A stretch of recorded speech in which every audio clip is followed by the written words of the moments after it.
you see 5 years from today? What are you doing? Who's around you?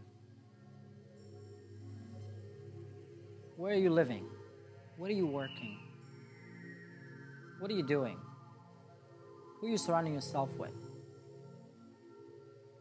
What stuff do you have? What assets do you own? The car you drive. What are you hearing? What people are saying to you? What are you saying to others? What are you saying to yourself?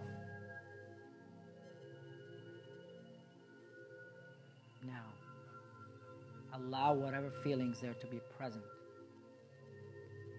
Let it flood all the way from the top of your head down to your shoulders. Okay, open your eyes, shake your body. Here's what we're going to do right now. Now that event is inside of a DVD program or a DVD video, okay? And now we're going to take that and we're going to insert it in the future in the timeline, all right? So your timeline, everybody has a timeline. Mine is there, some of yours are there. So in a moment, you're going to float on top of your body, looking at yourself from top, seeing the timeline as you're looking at yourself from top in the present. And we're going to float. We're going to go a journey. We're going to go to the past and we're going to go to the future. All right? So close your eyes. And now, what I want to do is, I want you to look at your timeline in front of you, going to the future and towards the past. Now, I want you to get out of your body and float above your body, looking at yourself from top, grabbing on to that experience. Now, take yourself even higher, above the ceiling, above the building, looking at yourself from top. Look at the past. Look at the timeline.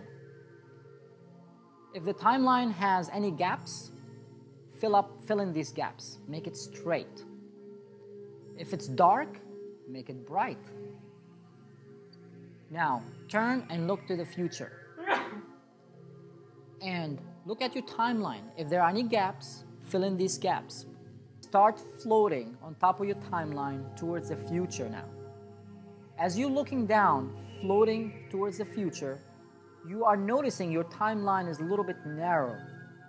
Or it could be a little bit challenging. Things are just moving around, not certain how it's going to look like, how it's going to happen, how you're going to get there.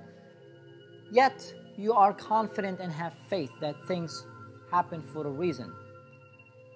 And as you do, you come to the 5 years from now, looking at yourself from top, and when you're ready, you insert that experience into your timeline. And you come back floating towards the present. And as you're floating towards the present, you're looking down to the timeline and you're noticing that things needs to be done on the way there. Some actions has to be taken. Now on your top of your present, you're looking at yourself from top. You look at the past. You need resources. So you want to go collect some resources now. You start floating back towards the past, looking at the timeline underneath you, and looking at the experiences that you went through in your life. And while preserving the learning from each of these experiences, you are collecting the resources from each of these experiences. These experiences might be, some of it could be hurtful, some of it could be empowering. Yet you know that every experience has a lesson to preserve. So you preserve this learning in the place where you preserve all learnings. And you go all the way down to the past, to the day that you were conceived. Now, you look towards the present as you're floating above your timeline, and now you start floating towards the present now. And as you're floating, you are collecting all these resources and all these lessons. And be very clear, what are these resources? What made you who you are today? And some behaviors could have hindered you. However, you know that you could learn something from them and you can still change these behaviors.